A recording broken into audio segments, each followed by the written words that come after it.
Final video to solve Adobe Error Code 191. If you are facing this problem while installing any Adobe app, stay with me.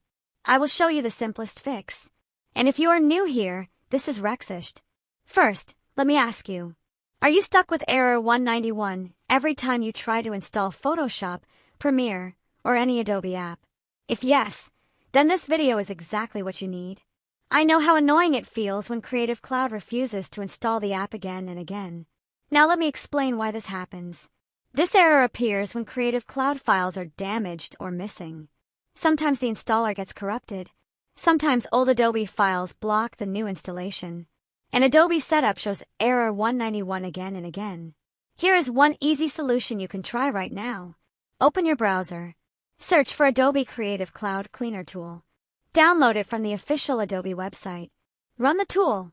Select Clean All or Creative Cloud Apps.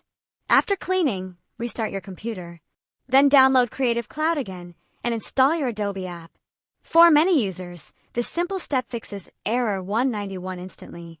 If you want a full step-by-step video on the exact trick I used, comment below and let me know.